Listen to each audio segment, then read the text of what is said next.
I'm glad to hear everybody's in a good mood tonight. We're excited. Town Hall Tuesdays. How long has it been since the city has sponsored town hall meetings that we have? Thank you.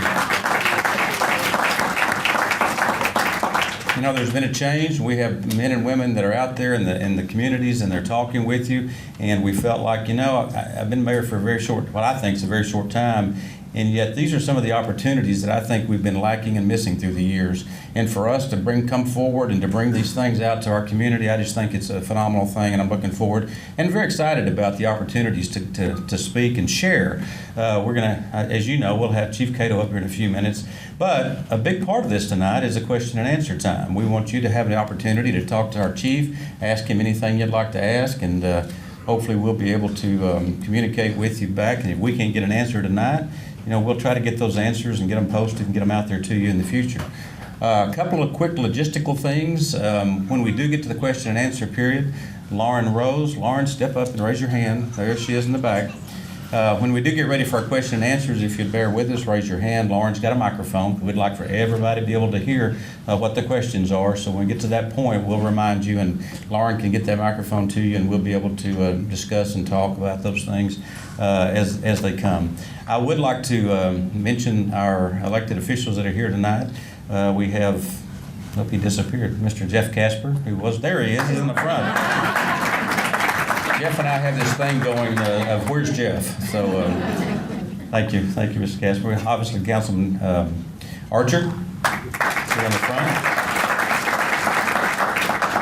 Councilwoman Shirley Roberts, also here at the front. We have Greg Noche out of town, Bill Porter out of town, and Mr. Tarpley, I think, was going to run in a little late tonight. So we thank all of y'all for being here tonight. I always want to mention our city manager, Cliff Kahili, who was standing in the back. There he is, back in the corner. Cliff, we appreciate you being here as well. You didn't come here tonight to listen to me, and I really just want to get to talking about Chief Cato. I've gotten to know Chief a little bit in the last few months, had the opportunity to sit in just a little bit on the interview process. We really didn't do an interview as much as we got to kind of know all the men that were applying for the position. And I was very impressed. We were impressed with all of the leadership. One of the things that I will mention this to you, I know I said I wouldn't talk, but I will mention this to you. When we put out a call and we put out for a chief of police in Mesquite, Texas, we had a quality group of applicants that came forward. There were the finalists that were selected by a group here in Mesquite. All were very strong men. And you know what? That's exciting to me to know that these men from all around the country, we had men from Florida, people from South Carolina, I believe, and some others, wanted to come to Mesquite, Texas. And man, it says a lot. I think it's something we should be proud of, both with our department and our city. But got to know Chief Cato a little bit, and the more I hear him speak, the more that I'm excited, and I think he is the right man to lead this department for the next few years, as long as we can hang on to him. And so without further ado, I would like to introduce, there he is, our Chief, Charlie Cato.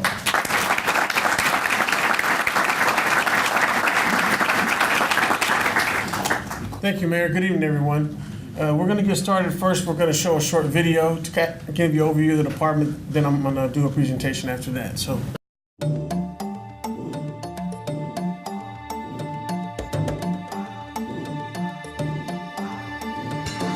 The Mesquite Police Department is a full-service police department comprised of over 300 employees, trained, equipped, and ready to handle any situation. The Mesquite Police Department was recognized and endorsed by the Texas Police Chiefs Association for best practices in law enforcement in 2013. The Chief of Police oversees the top of the organizational structure. Directly subordinate are 2 assistant police chiefs, each overseeing a division. Each division has 2 of the 4 bureaus within the department. 1 captain commands each bureau. When people think of the police department, they typically picture an officer in uniform looking for criminals. That's the Operations Bureau. The Operations Bureau includes patrol and traffic. This bureau is the largest in our department, with nearly 150 employees, and is the backbone of our department. They are the first responders with one of the most diverse job descriptions in existence. Patrol officers are truly utility players in the police department, and no 2 shifts are alike.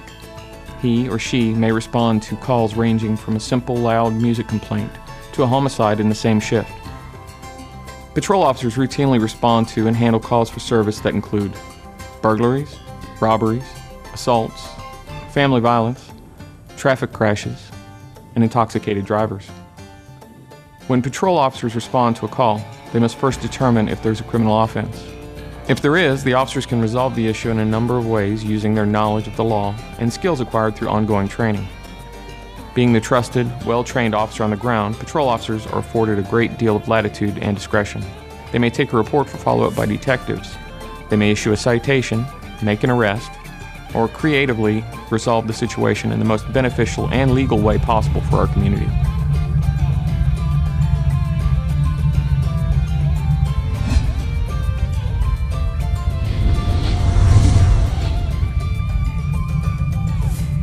The Criminal Investigations Bureau is responsible for follow-up investigations and filing of criminal cases.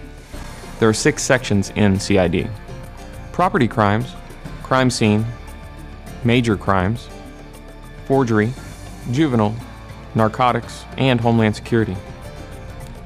Compared to the patrol officer, an investigator's job description narrows dramatically. Police investigators are focused on a specific type of crime and develop expertise in their respective fields of investigation. Employing methods ranging from old-school knock and talk to innovative technology like digital forensics, our detectives work countless hours building cases and tracking down criminals. Once the detectives file their cases, they will be prepared to testify in court and bring the criminals to justice.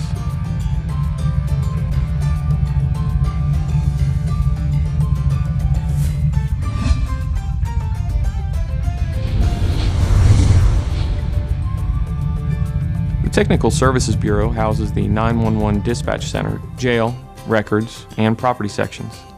Dispatch is the link between the public and its emergency services. They're the professionals who answer the phone when the citizen calls 911.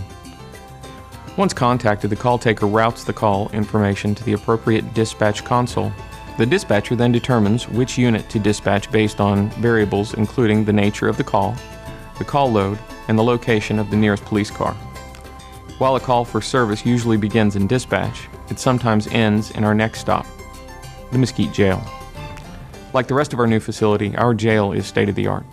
It features automated entry and exits with biometric sensors. Complete surveillance coverage in this facility is designed to maximize the safety of persons who are being held in the jail. Our property and evidence section is also vital to the success of our police department. This is where all evidence is cataloged and stored using a barcoding system to make tracking and retrieval of evidence efficient and orderly. All of this activity generates a tremendous amount of documentation. This is where the records section comes in. Records collects and archives all of these documents for the required retention period, sometimes up to 75 years. They also process requests from the public for copies of these documents.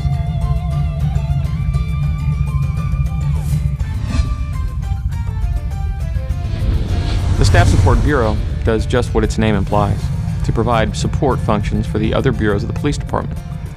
One of Staff Support's most important responsibilities is the training of police personnel. Generally, an applicant's first contact within the department is with Staff Support, where all prospective police employees undergo a rigorous hiring process. This process includes an extensive background investigation, among other tests, to ensure that the positions are staffed by the most highly qualified applicants.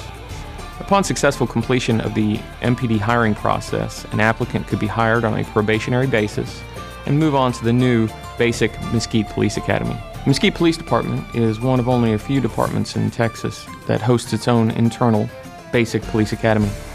Staff Support Bureau is also responsible for programs including crime prevention, school resource officer and LETS program, Citizens Police Academy, and Media Relations Office. All 4 bureaus working together for the residents and visitors of Mesquite equates to a first-class, well-trained, full-service police department that is capable of swiftly adjusting and shifting resources and assets to efficiently and adeptly manage any critical incident. Were a crisis to occur in Mesquite, the MPD is prepared to maintain direct and constant communication with our elected officials while deploying the appropriate level of force in terms of personnel and equipment to resolve the situation, keep our city operating safely and efficiently. And thank you all for being here with us this evening. Thank you for coming out to share your evening with us in the first Town Hall Tuesday. We're pleased in the police department to be the ones to host the first one and to welcome you all here to City Hall. After watching that video, you should be proud of the work of the men and women of the Mesquite Police Department. I know I am. That's that kind of work right there, and the professionalism that's exhibited in that video and this demonstrated there is one of the reasons why I chose to apply to come here, and I wanted to be associated with the city of Mesquite and have the opportunity to lead the Mesquite Police Department. I want to talk to you a little bit this evening about a few things we're going to be working on. First is the President's Task Force for 21st Century Policing. If you haven't seen this document, I would ask that you can just Google it. It's a public document. You can look at it. President Obama commissioned a task force in 2014. They issued a final report last year. This task force was comprised of police leaders, two major police leaders from across the country, one from Philadelphia and one from Tucson, Arizona, police chiefs there, as well as Department of Justice attorneys and some defense attorneys and some academians, some researchers, some criminologists and criminal justice researchers from universities. And they published a report that's public. You can look at it. They recommended six pillars of policing going forward in the 21st century for law enforcement to follow. And that's what they're here on the board, on the screen. You can see them. These 6 pillars are things that every police department in America should be working towards if they haven't already, if they don't have it. Pillar 1 is trust and legitimacy. It's our responsibility to build trust and maintain legitimacy in the communities that we serve, particularly communities of color.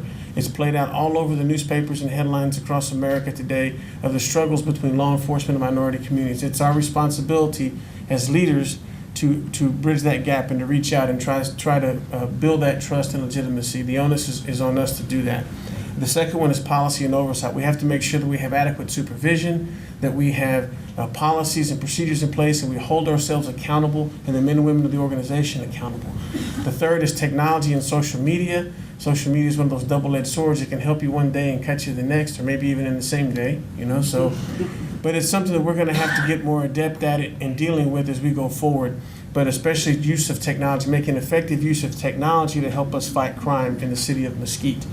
The fourth pillar is community policing and crime reduction. That's everyone's goal. We want to be able to connect with the community. I've traveled all across the country, attended seminars and training in major cities all across America, and I've seen neighborhoods in Dallas and other cities in Texas, San Antonio, Houston. In the neighborhoods and the communities that are the safest are those where people participate in their own public safety. And that's why it's important that we make those connections and we do that. The fifth pillar is training and education. We have to make sure that we're providing our officers with the very best training that we possibly can. Law enforcement is changed. I started in this business in 1988 as a young 23-year-old kid right out of college. And I'm a seasoned veteran now, almost 28 years later. And things are different now than when I started. And it's my obligation as a leader to keep track of those changes and to make sure the training that we have and our personnel adjust to the time. No society will be policed more than it will allow itself to be policed. So we have to work within those guidelines. And the fifth one is training. The sixth one is officer wellness and safety. That's something that's very near and dear to me. And my last employer, I buried 24 police officers in my 27 years and 8 months there. We lost about 1 officer a year. Thank God that the city of Mesquite has been blessed. They've only lost 1 officer in the history of their organization here, Officer Travis Williams. And we want to work hard to make sure that our officers are fit and equipped and trained and prepared, so if and when a time comes, that they can survive that incident. There are 3 major theories or models of policing. So in the context of this 21st century policing, there's 3 major models or theories. The first one we're going to talk about is a broken windows theory.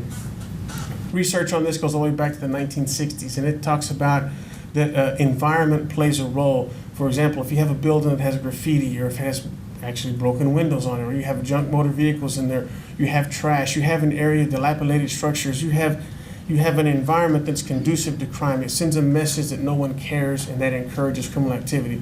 So that's one theory there of broken windows. And one thing about these theories is the police departments tend to follow one of these and build their whole enforcement and operational capacity around one of these models. Some of the initiatives in the broken windows theory is dealing with quality of life issues, and we do that here with the POP program, the problem-oriented policing program. And the city started an initiative before I got here called the T25 program. That's to target the top 25 properties in the city of Mesquite that's a drain on the police resources, the fire resources, the code inspection, building inspection, everything that takes the public's attention and public dollars away from things that could grow the city. And so that's going to be a moving target. We're going to have 25 properties. We're going to work on those. And as those come into compliance, they'll move off and 25 more will come up. It'll be a never-ending T25 list. So that's our vision. And we're going to keep working until we get everything into compliance or we take some sort of action, get some civil action promptly. The next is the intelligence-led policing model. This is the one that I'm most familiar with. I worked with this one in Dallas, but the intelligence-led policing model, or the CompStat model, is what was made famous in New York during the 1990s under William Bratton, and when he was police commissioner there the first time. But you gather accurate, timely intelligence on people, places, and behaviors. Who's committing the crime, where are they committing the crimes at, what behaviors are they engaging in that's conducive to this crime, and you look at the victims also the same way, a victimology study of who's being victimized, where are they being victimized at, and what behaviors, if any, are they engaging in that cause them to be a victim or leads to them to this opportunity to be victimized. And so then we deploy rapidly with our resources, our officers, to deal with that intelligence wherever those people, places, and behaviors are. And we use effective tactics when we get there. Sometimes it'll be undercover work, sometimes it'll be uniform enforcement, sometimes it may be a public education. It'll go out and tell people about crime prevention methods. And then the other one is follow up relentlessly. We have to keep asking ourselves, what did we do and did it work? If it didn't work, let's not do it again. We have very precious resources and don't waste them on something that's not working or not making an impact. Part of our initiatives we use there are the impact unit. We have 4 highly motivated officers who we deploy based on that information, that intelligence we have. If there's rash of burglaries, car burglaries, whatever, when you look at focus on burglaries and vehicle burglaries there, 1 out of every 5 crimes, 20% of all reported crime in the city of Mesquite is a vehicle break-in. And there's so much we could do about that. Many of those are unlocked vehicles. If you lock your vehicle, you take your valuables out of there, or you at least hide them if you can't take them wherever you're going to go, it would greatly reduce the incidence of those burglaries. But if somebody sees a laptop, a radar detector, or something of value, and the only thing between them and your property is a piece of glass, the piece of glass is going to lose. Okay, so it's simple things like that we can work together and educate the public to help reduce those crimes. Then we have license plate readers, VARDA alarm system. We'll talk more about that later. And then we have CompStat meetings where I question the commanders on a weekly basis. Actually, every morning when we go in there, they read me the briefing from the day before and ask, what do we do about it? Do we know what's our follow-up? So we have rigorous discussions about crime and follow-up. So we're all getting used to that. I'm used to that model, and they're learning to get used to it here. The last theory of policing that we're going to talk about is the community policing model, and we mentioned that a little bit earlier, where we work with the community, we have outreach, we have direct connections, and people participate in programs that involves them in their own public safety. And this is a vital component. And see, the reason I want to show you all 3 of these is I don't want the Mesquite Police Department to be defined by any one of these theories or model of policing. I believe crime is an evolution. It's always evolving, so we need to use all 3 of these. We need to take bits and pieces from all 3 of these models and all 3 of these theories and apply whatever is effective and useful at that point to deal with the problem that's in front of us. So I want us all to use all 3 of those. And then the next slide, please. Some of our community policing initiatives that already are going on here in Mesquite, tremendous community policing activities, the crime watch groups, Nextdoor, web-based notification system. If you're not a member, if not on Nextdoor, please get on there. It's neighborhood-based, and we can send messages to you and your neighbors about issues or crimes or affecting you and your neighborhood, specifically your neighborhood. So if you have any questions, you can catch one of the men and women here, especially Don in the back and Steve Contreras, the 2 crime prevention guys. They can help you get signed up or get you information about Nextdoor. That's our means of connecting to you digitally through your computer or through your phone. There's a phone app for that too, an iPhone and an Android app. We also have a Police Explorer program. 2 of our explorers, 3 of our explorers are here. Actually, McGruff is one of our explorers too. Some of the young folks we hope to encourage and connect with and get them interested in a career in law enforcement someday. And if not a career in law enforcement, just to be good citizens and to be involved and to give back to the community and to share their love of the city of Mesquite and their love of doing what's right with other young people, be a positive example, even if they never become a police officer. We have a Santa Cop program that's very successful. Last year they served 645 kids in that program. Children that were identified by police officers when they go out there and answer calls and see children that or families that may be in need or in certain circumstances, that we can gather donations, go back and serve those families something at Christmas. The decoy car program, we have 21 decoy vehicles we deploy to the city to help prevent crime. And we strategically place those depending on traffic volume, robberies, and things like that we've had in the past. The VARTA alarm system, as one we mentioned earlier, that's a system that we deploy. There's 46 of them. We deploy to businesses that have been robbed or we think may be, because of crime there, have a high probability of being robbed. It's a system that's contained there. One of the store personnel or business personnel can wear a device, and if they do get robbed, they can push it. It goes directly to police dispatch, and they don't have to call 911. We get the alert, and we can send officers right away. So it's a tremendous asset, I believe, in serving the business community of Mesquite and helping those who might be at risk. And impact, we talked about that one already. So the Citizens Police Academy is something I would like to talk to you about. You see the men and women in blue shirts here. So look around, raise some of your hands. We have a tremendous Citizens Police Academy. This was all done before I got here, so I can't take any credit for it. But Don Williams has done a tremendous job in leading that. There's 112 active dues-paying members in the Alumni Association. There's 553 alumni. These folks donate countless hours, over 7,800 hours last year. And they drive some of these vehicles out front here. They're volunteers. They drive those vehicles. One has a license plate reader, and it just scans license plates going to the city. That's been beneficial in helping us solve crimes. That data is gathered and retained, and so we can use that. And so these are ordinary men and women of the city who want to get involved in the program. The CPA through that program have recovered 128 stolen cars in the city of Mesquite. And so some stolen from here and some just dumped here, stolen from another city and brought here. We have the Skywatch Tower, some of the hardware you see outside, they take those out and deploy them. They deploy the decoy cars. They assist us with fingerprinting children. There's a lot of ways for you to get involved. If you don't want to go out and set up one of those Skywatches, you can get involved working with children and fingerprint them at special events. And some of them work in the jail on Friday and Saturday nights, volunteer down there. So that's the next class is September of this year. There's a waiting list, by the way, to get in that class. It's very sought after. Some of our recent successes, we had a $30,000 theft from Sears Identity Theft Ring working there. We used some of these tools we talked about, our license plate readers, security cameras there at Sears in the mall. We utilized some of our databases. Once we got information like that, we tracked them down. We were able to arrest 2 people.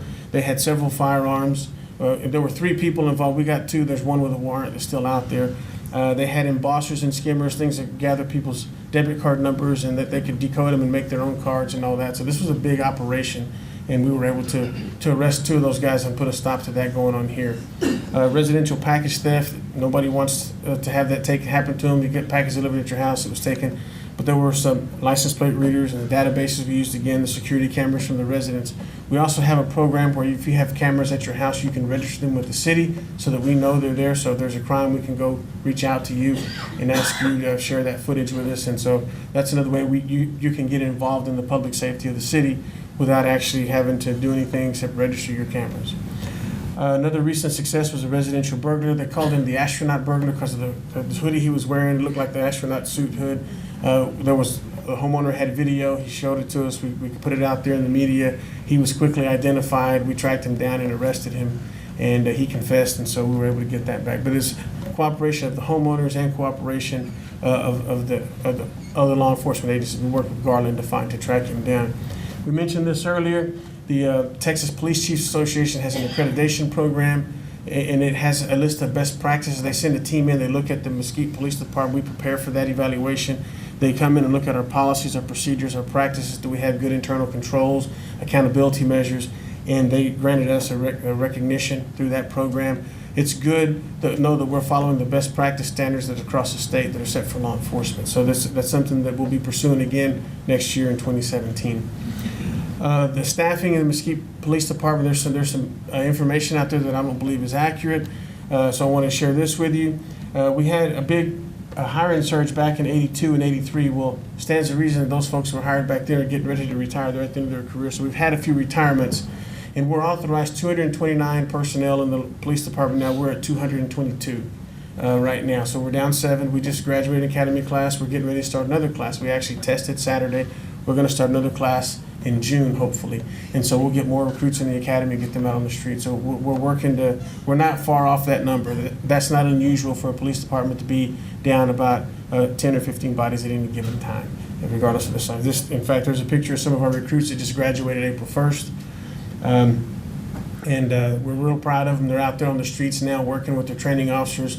And in a few weeks, they'll be full-fledged officers cut loose on their own. Right now, they have to work with somebody else, but in a few weeks, they'll be able to work by themselves and go out there and serve the citizens in Mesquite.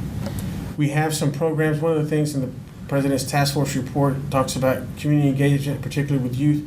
These are some of the youth programs we have. The Let's program, law enforcement teaching students, a program I'm very, very fond of. I was a Let's instructor for 6 years in my former agency, and working with 4th grade and 6th grade children. Here it's 4th grade children.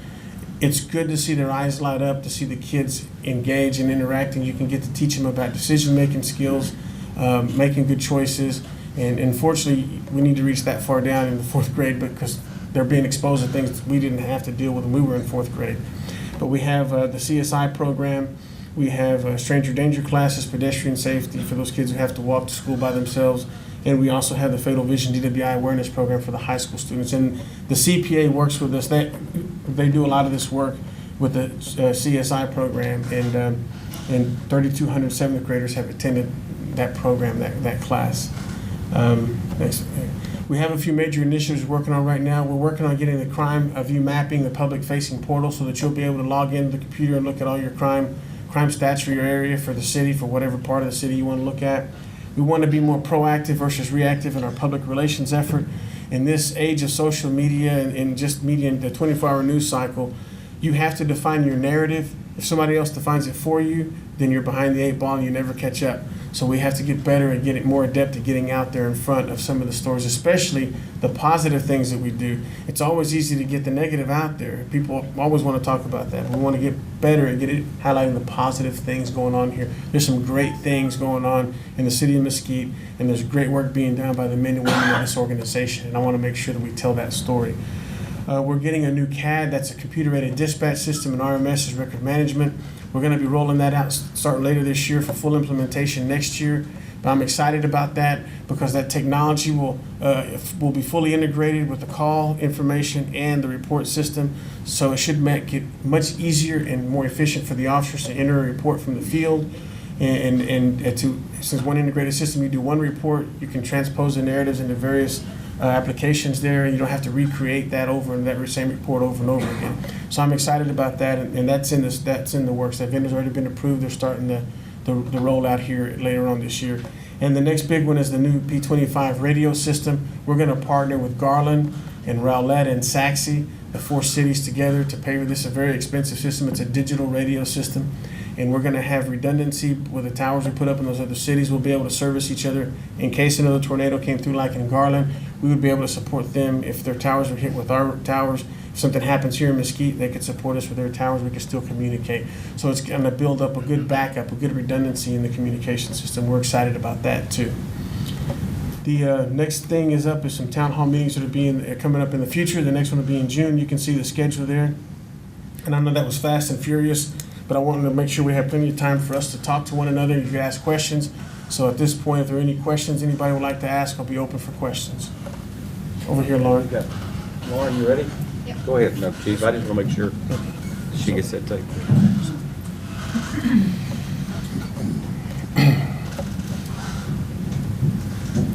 First of all, I live in the north part of Mesquite, and we kind of feel like stepchildren up there. How many officers do you have in that area at any given time?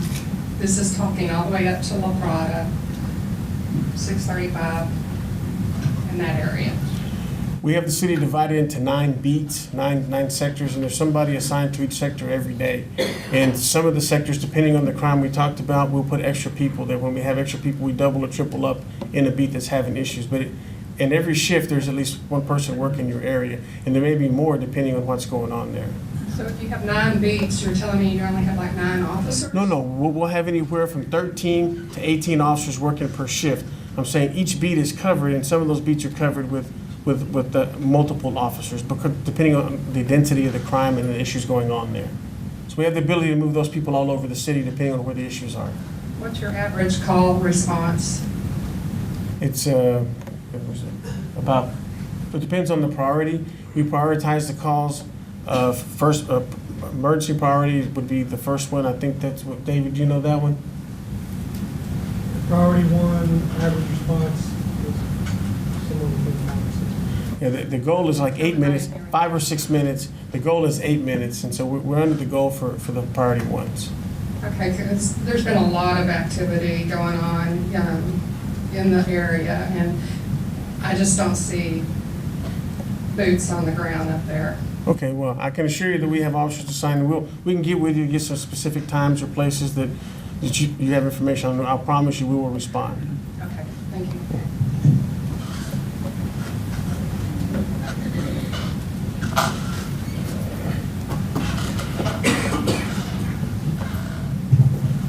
How can we get a crime watch in our area?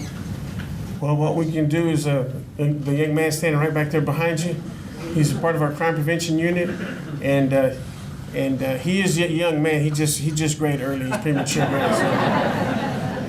At least his turn grade. Mine's falling out. So he can help you set up a crime watch in your area, get you the information.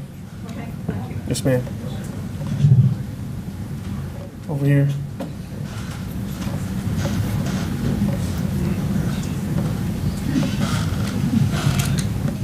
Thank you. I live in the area that's referred to as the Triangle, Yes, sir. and from what I've been told, that's one of the highest crime areas within the city of Mesquite. And my question is kind of two-pronged. One, what are we doing about the Triangle?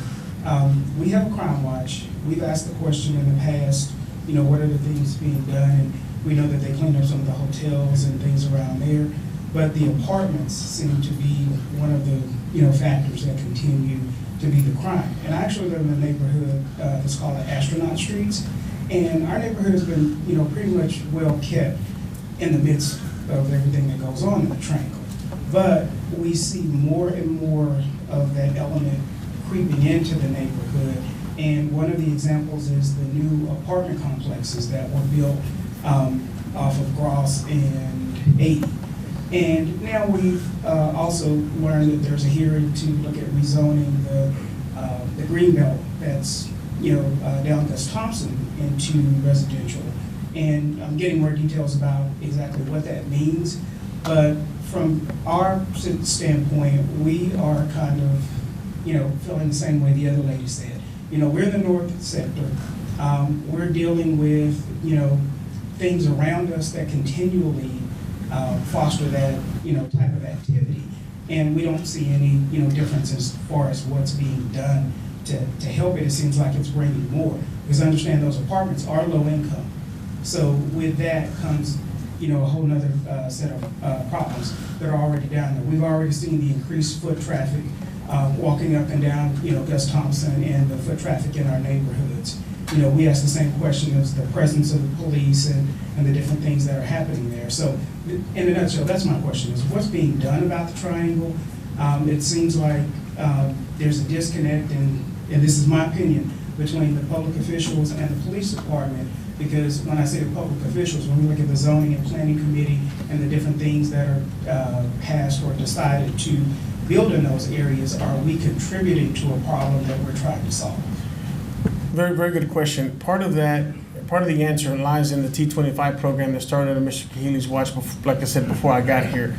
With the T25, we're going to look at properties, single-family residences that may be rental properties or properties that are being used for criminal activity, epicenters of crime, apartment complexes, motels, and even businesses that may be contributing to crime in an area. So as we grow that T25 program and we get more adept at that, this is a process. We have to document cases of criminal or neighborhood nuisance before we can abate those crimes. We have to document the crime happened on the property, Do they know, the owner had knowledge, or we make them aware of that, and they have a responsibility to take measures or take steps to mitigate that so it doesn't happen again. If it's an apartment complex and it's a resident, the expectation is they're going to deal with their tenant, or they're going to put them out. They're going to comply with the rules, or they're going to put them out. And so there are civil remedies under the Texas Government Code under Chapter 54 and Chapter 125, which as we move forward with this T25 program, some of those properties are going to be there. The first step is to document all the issues going on the property. Then we will have a face-to-face meeting with the ownership of that property and bring all the evidence that we have saying you have a bad property, what are you going to do about it? And we have to give them an opportunity to clean it up, to respond first, before any civil litigation will be, before any litigation will happen, is the owner has to be given the opportunity to correct the problem. And then we'll move forward from there.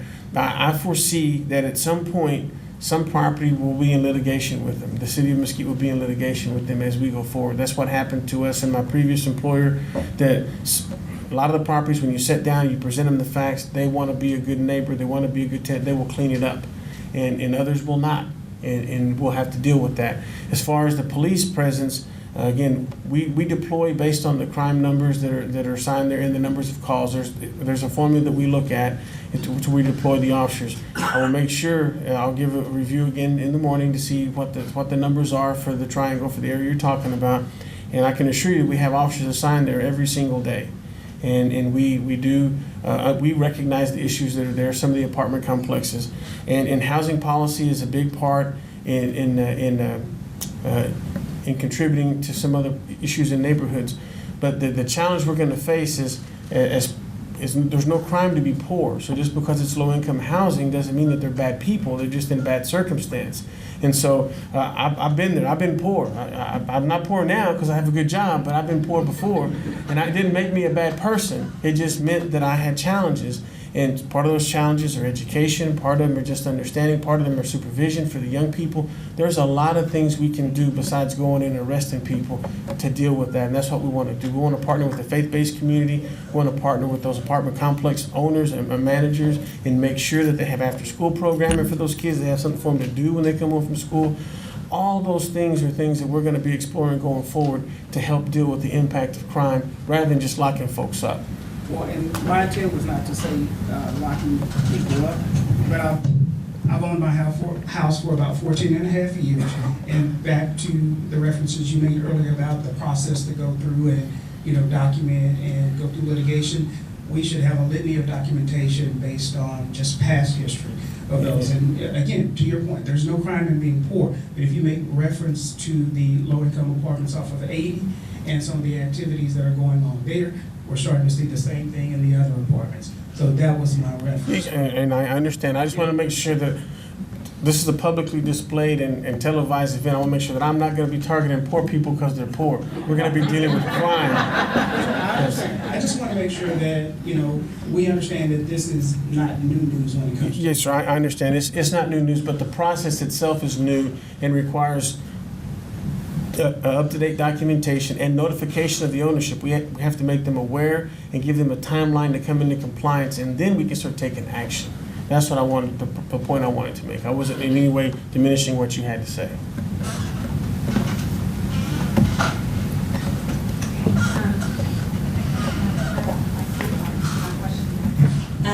So I have kind of like three things here.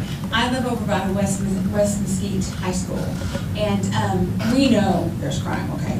So our thing is though, when I first moved there a couple years ago, I called and asked about a crime watch, and I was told there hadn't been one there in several years because nobody wants to take that on. And we don't really want to watch.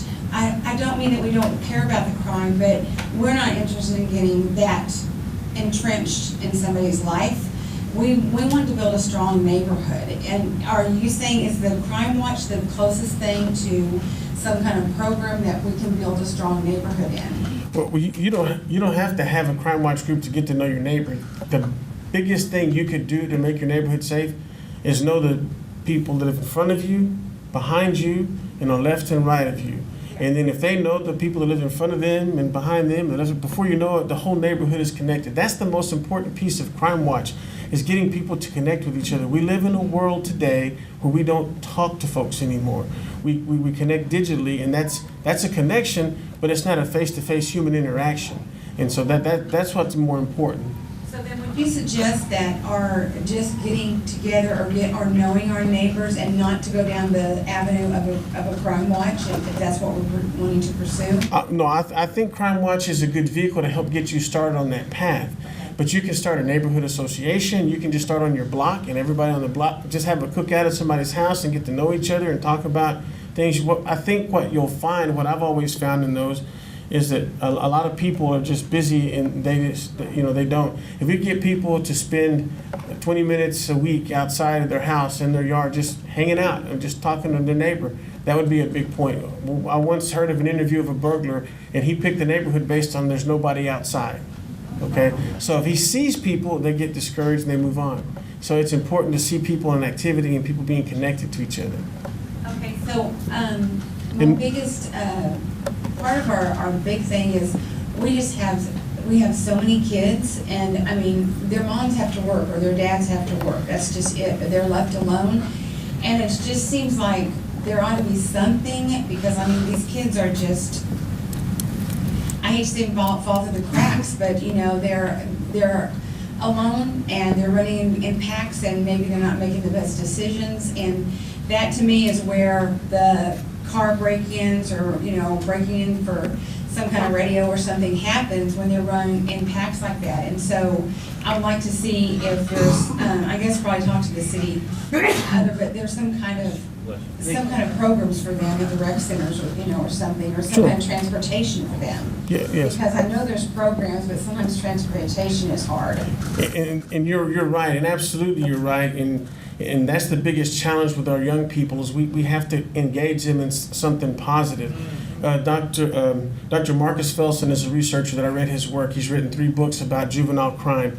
And what he talked about is a kid who's supervised by their parent only has about a 2.5% chance of becoming involved in criminal activity, deviant behavior. A kid who's supervised by any adult, that's a church member, that's a teacher, a next door neighbor, a kid who has positive adult interaction only has about a 5% chance of becoming involved in delinquent behavior. But a child who's totally unsupervised has about a 39.8, almost a 40% chance of becoming involved in delinquent behavior. So that's why it's important, not just for the police or not just for the schools, but churches, for neighborhoods, for people that are home in the afternoon and you see these kids coming home, you know who their mothers are, their parents, invite them over if you know that they're working. Have something for the kids right there. Make some Kool-Aid and put some cookies out. Anything, any interaction will prevent those kids greatly from becoming involved in some delinquent behavior. Just any positive interaction with a grown-up. And so that's what's important. Yeah, my husband and I are children's or family entertainers, so we are a magnet for the kids in our neighborhood. But we just noticed that when they leave us, there's no net to catch them. The last thing I was wondering was, and I don't really know this, Section 8, is that something that is sprinkled throughout the whole town, or is there like a particular area that is more involved in that? I don't know if that's the right question for this. I just was wondering. I'm not sure about the housing policy or the housing program. Maybe the mayor can differ. No, it's not a problem. We are somewhat limited in what we can discuss because it's a public meeting, but I'm happy to tell you, because I've had this question asked for many, many years, that what's commonly referred to as a Section 8 housing program is a federal agency that allows for any property owner that wants to submit an application to them to participate in that program. There's nothing that a city can do to stop them from doing that. I say this in these meetings because we hear this an awful lot. The city lets this and the city lets that. And the reality is we do not have that capability to stop it. To your question, they're scattered throughout the entire city, region, state, country. That's just something that we haven't stopped. I can't get into it tonight. There's a whole long thing. Where's our city manager? We will probably, yes, and Valerie's over here as well.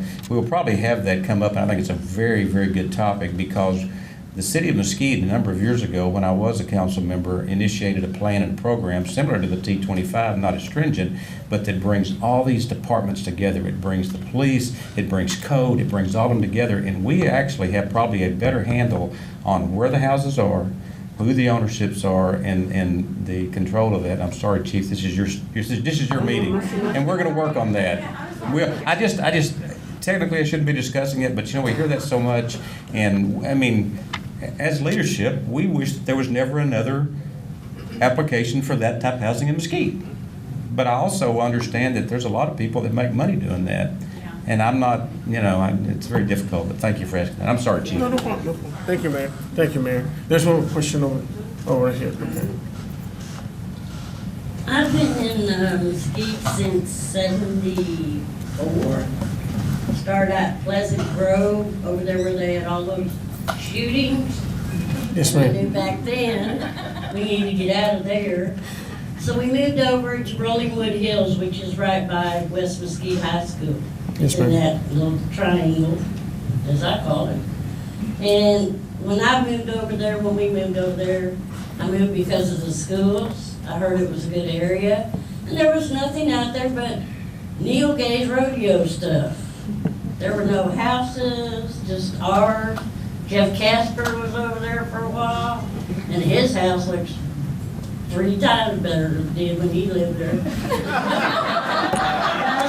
I was 5. Yeah, he was just a kid. All my kids grew up there. I got rid of an ex-husband over there, but I'm still there.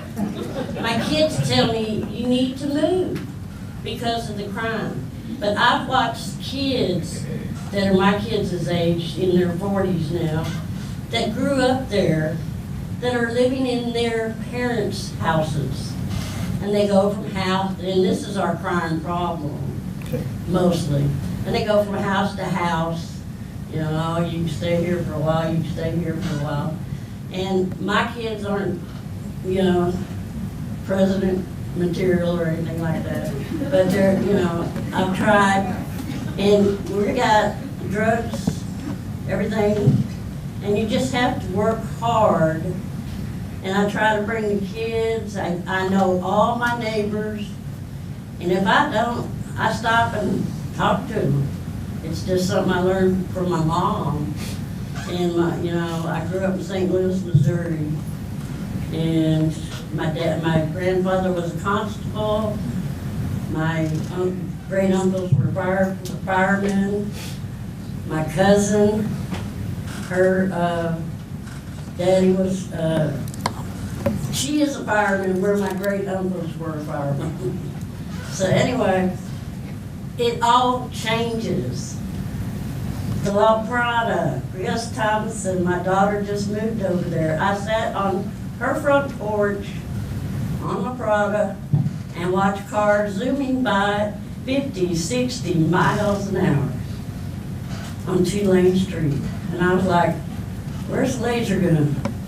Because y'all could get rich. And the guy next door, we met, and he said there were 28 accidents right in front of his house within a certain, whatever length of time.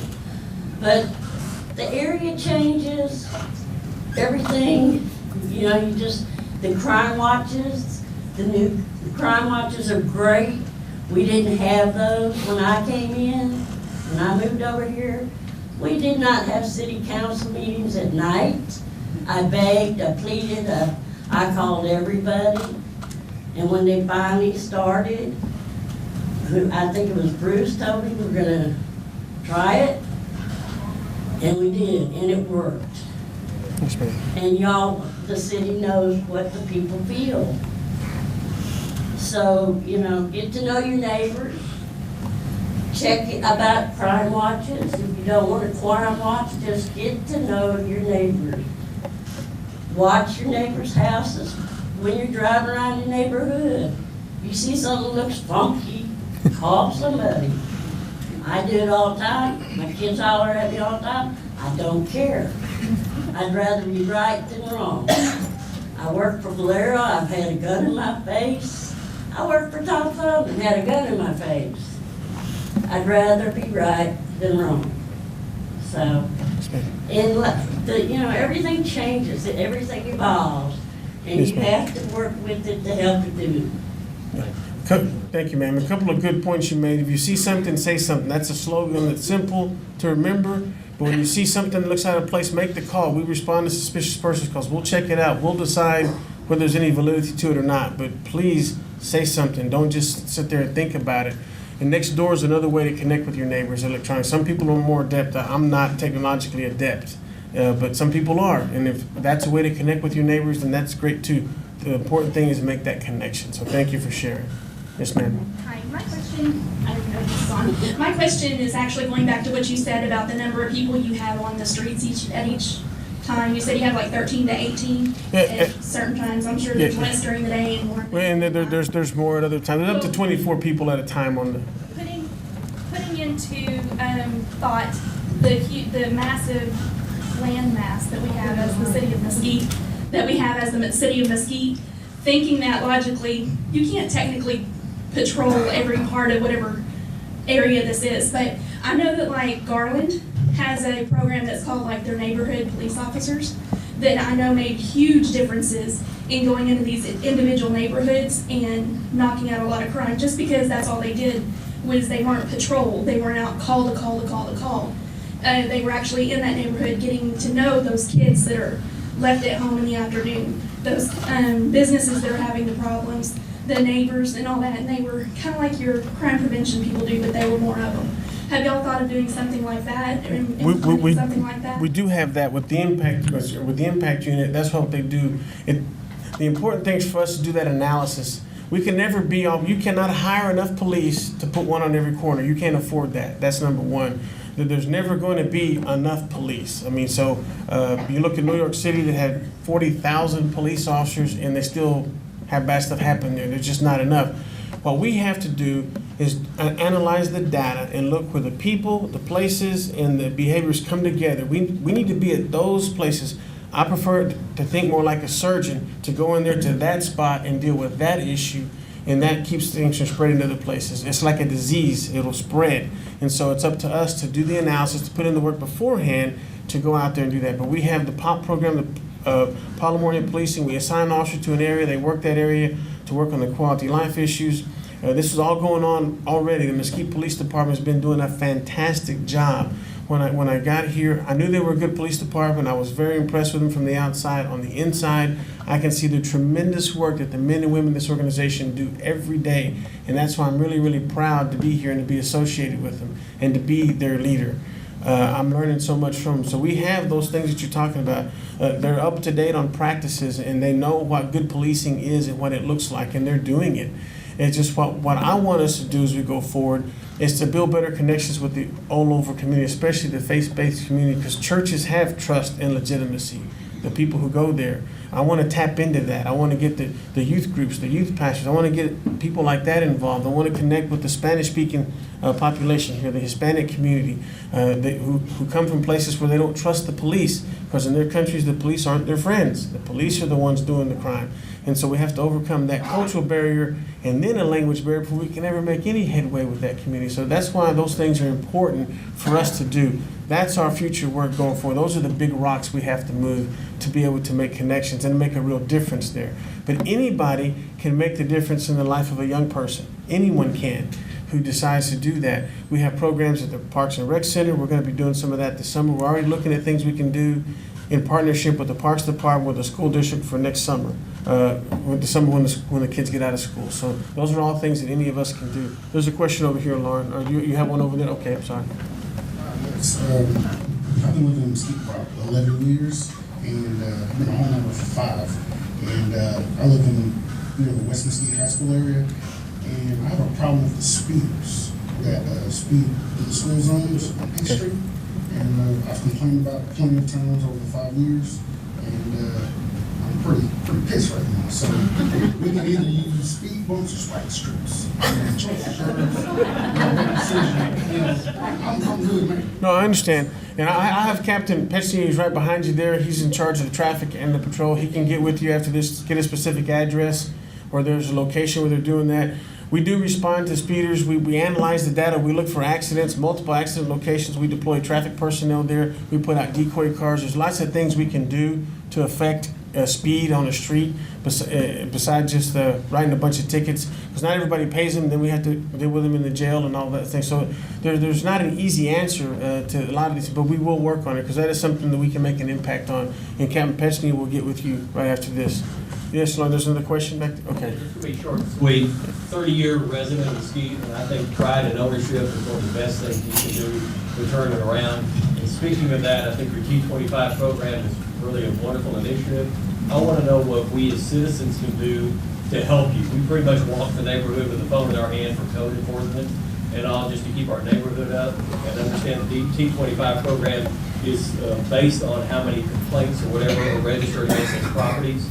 And those motels off of Interstate 80 that have the transient populations in them. What can we do to help you to turn these things in, to do whatever we can to get those out of here or get them redone? There's one of them that has a sign that says, all new rooms, and that sign's been there for 25 years. Somebody's lying somewhere. Well, the good news is, that's another one of those things that was going on before I got here. The T25 program under Mr. Kahili's leadership is that they're going to have some code ambassadors, some citizens who can get trained and be involved in going out there and helping report those kind of things. And just calling in, if you see a crime or something like that taking place there, calling in to us and so we can respond to it, being our eyes and ears out there. It's important that we can't be all places at all times. Like I said, we can't hire enough police. We couldn't afford to put one on every corner, on every block. But so we shouldn't have to. We should count on people doing the right thing most of the time. And we spend our time dealing with that percentage of the population that doesn't. And then we can deal with that. There's over here, Lauren. Okay. Chief, before you do that, we want to hear from everybody, but we also want to respect your time and being a Tuesday night. We wanted to give our council members a chance, if you guys want to start thinking about it, to have a couple of comments as well. And so if you don't mind, I know you've had your hand up a while, this lady's had her hand up a while, if we could do those last two, and then we're going to be around afterwards, and we'll be happy to, and I know the chief and some of the other assistant chiefs and captains are here as well, if that's okay with everybody. We'll take a couple of more, and then we'll let the council members have a minute, okay? Thank you. Yes, sir. Hi, I go to Mesquite High School, and I don't know if you know this or not, but do you think there's any correlation between dress code and a lower rate of teenage crime? And also, is there anything us as teenagers can do to get our friends off the streets? Because I know that's a big problem at this moment. Thank you. Yes, there's been research on both sides of that issue. I sent we sent our children to a school that had uniforms because I believe it makes a difference. Nothing else that makes them tuck their shirt in and wear a belt. And that just drives me insane because young men without a belt, you know. But that's one thing. The other thing is to be a positive example. I don't expect you to confront your classmates or people that you know, because that doesn't not usually going to end well. But just being the best example you can be of what a young person with dignity and respect should be, that does more than anything else. Your actions will speak far much more than your words in a situation like that. Over here. I'm going to ask one. I guess that's all. One of the things I wanted to ask was, I've noticed in your presentation as well as the people that are here, I don't see a lot of diversity. And I know with the issues that have been happening in the past 2 years, with Ferguson and all that other, they say they want to promote diversity. So is Mesquite and will Mesquite actively have minorities? Yes, if you look at Captains that were, those captains were none. I see no females and I see no color. Yes, okay, and I don't want, okay. Yes. But I'm just saying, since that is an issue. Yes, ma'am. That has continued with a lot of the police departments, I don't want to see Mesquite being pulled into that kind of stuff and blamed, when I don't know if it's just an oversight or it's just the way life is. No, the people that we have applying. Well, there's a lot of the things that we can do about that. Yes, it is important. One of the reasons I'm here is Hispanic they diversify with me first of all. But the last academy class, the picture we just showed, there were 4 females in that class, 2 Hispanics and 2 African Americans. So that class started out there with 7 of those 14, or 6 of those 14, because the one female was Hispanic also, so of minority candidates. And so we're trying to do that. There's a lot of things to overcome. Part of that trust and legitimacy is frankly, communities of color don't always see this as a job for them because they can get ostracized in their own neighborhood, in their own community, by their own folks for selling out to come out to be one of us. Okay, so we have to overcome that. We have to connect with them there. Our young explorers back here, we're starting with those folks, those young men and women who participate in that program. Again, the onus is on us. We have to reach out. We have to develop a pool of candidates who are interested in this job first. We have to instill in them a passion for the work, not just drive fast with a car that has red lights and sirens on it and shoot guns and just leap tall buildings in a single bound. This is a job of service. We need to get people with a servant's heart, and we need to get people who care about the places. That's why I joined the police department in Dallas. Was in 1973 when I was 8 years old.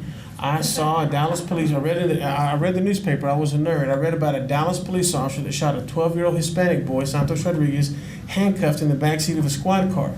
And I didn't know a lot about life as an 8-year-old child, but I knew that police weren't supposed to do that. And I set out then to say, one day I'm going to be there and I'm going to treat people better than he treated them. And so that's what I want to see out of the men and women here.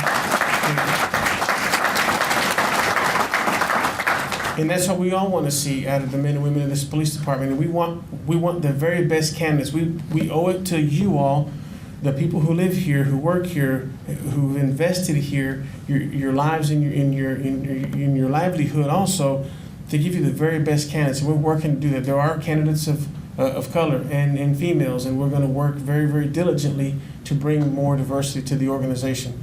So people out there can look and say, yeah, I can be that because I see somebody who looks like me. That is important. All right. Thank you, Mayor. Thank you.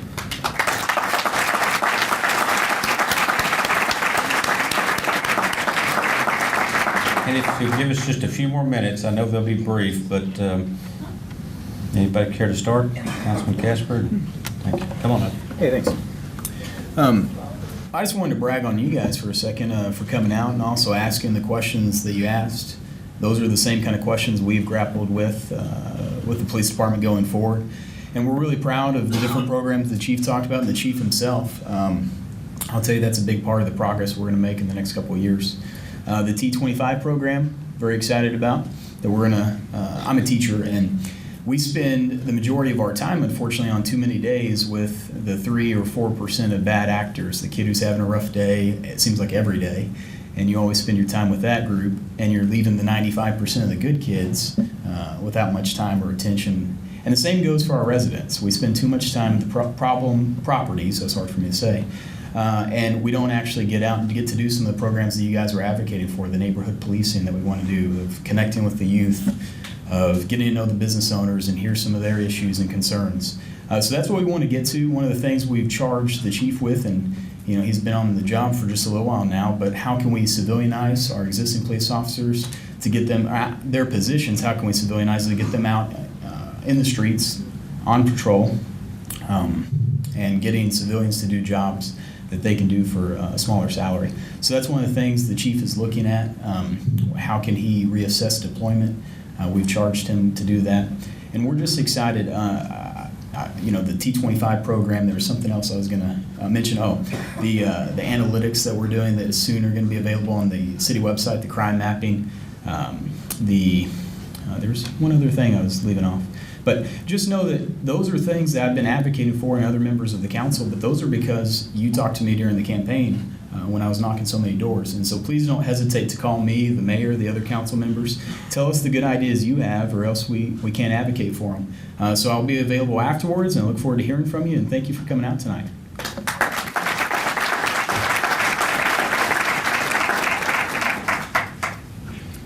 Well, good evening. What a blessing that we're just here tonight. Because as the mayor said earlier, we didn't used to do stuff like this. So look at the energy in this room tonight. People who care deeply about their hometown to come out and talk about keeping their city safer. So first I want to thank all those city staff who put this together. Thank y'all so much. Let's give them some appreciation. I grew up here like some of you did. And I knew Mesquite at a different time, and policing Mesquite 30 years ago was very different than policing Mesquite is today. But that doesn't mean that that has to be something we have to just fall down on. We just have to recognize we're just a different place than we used to be. Still a wonderful place, or we wouldn't all be here tonight, right? So I think that by bringing in Chief Cato, who understands policing and managing a city that's become more urban like Mesquite is, that has a lot more diversity, that has things that we used to just didn't deal with, and we're having to learn how to deal with now. We need to be tough. We need to make sure that those who would come here to cause problems or our homegrown criminals get the message that coming to Mesquite, if you cause problems, you may get hurt. And we're going to do that. We're going to make sure we continue to have the staffing that we need. We're going to make sure these guys and gals have the support that they need from their leadership, 100%. And again, thank you, law enforcement. Because this is a tough time in America to be a police officer. So let's make sure they know every day that we have their backs. And we're doing that. But I'd be remiss if I didn't say, as much as we got to be tough, like Chief Cato said, there's a lot of young people in this town. And I spend a lot of time in neighborhoods all over this town. And when they get up to go to school every day in 1st, 2nd, 3rd, 4th grade, they don't plan to be a criminal someday. But because of circumstances, because they don't have mom and dad at home enough, because mom or dad, if they have a mom or dad, are trying to work to survive, because of things around them, because of the society we live in, it is tough, and it's very easy to fall in the wrong direction. So please, churches, please, neighbors, please, everybody, love on some kids in your neighborhood to make these guys' jobs easier, and at the same time, these guys are going to be doing more to not just get the bad guys, but to make sure that kids growing up one day love this town too and respect their police, and God willing, some of these young folks want to be police officers in Mesquite someday. So I feel like we're going in a good direction. We got a lot of work to do, but we're getting there. And I'm proud to live in Mesquite. I'm proud you are here tonight. So let's keep moving forward. Thank you.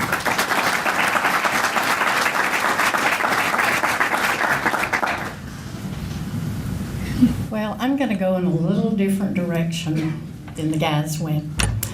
I was so lucky to get to sit in on Chief Cato's interview. I found out by listening to him and talking to him that he's a godly man. His family is a godly man, a godly family. I feel like we're so lucky.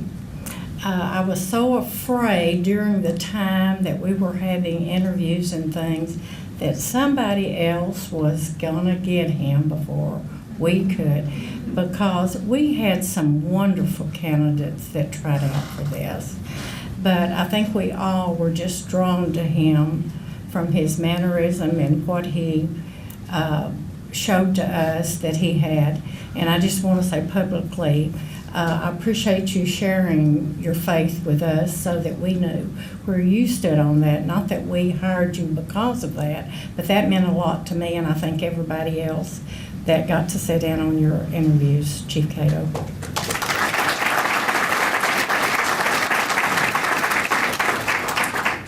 Wow, it's been a pretty good night in Mesquite, Texas, I would say. Mr. Keeley, anything? Not tonight? Yeah, I did. You always want to give your city manager a chance. Yeah, he did a great job.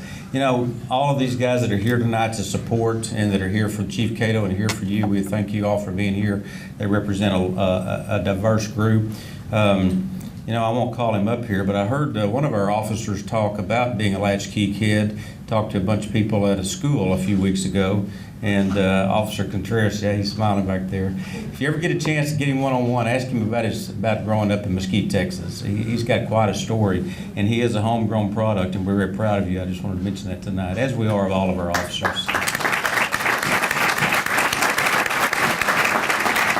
Just when you sit here and listen and we talk about the children and stuff, there are those that maybe don't start out the way that we all would like for them to start out, but they sure wind up where they need to be, and he's a prime example of that. with that, there's a lot of guys around that'll stay and talk and visit, and I too want to say one more time, thank you all for coming tonight. We enjoy doing this as much as people say, well, why would you want to get up as an elected official in front of a room full of citizens? But the truth is, we have to do this together. We know that. We have to do this together, and really, everybody has an opinion. We've run through some road projects since I've been mayor, and I had to say one night, somebody was talking about, well, you're not listening to us, you don't care what we say. And my only comment was, we do care, but if I let every person in here tell me how they want the road to be built, it'll just go this way, And it's a little bit of a joke, but the reality is we do hear what our citizens are telling us. We really do. And we weigh that against 144,000 people. We weigh that against 60 square miles. We weigh that against what is it going to look like in 5, 10, and 20 years. And we just hope that at the end of the day that most of you think that, okay, yeah, you know what, it may not be what I wanted it to be, but I think that it'll help our town, and that's really the only thing we want to do. Thank you for being here tonight, and we appreciate it.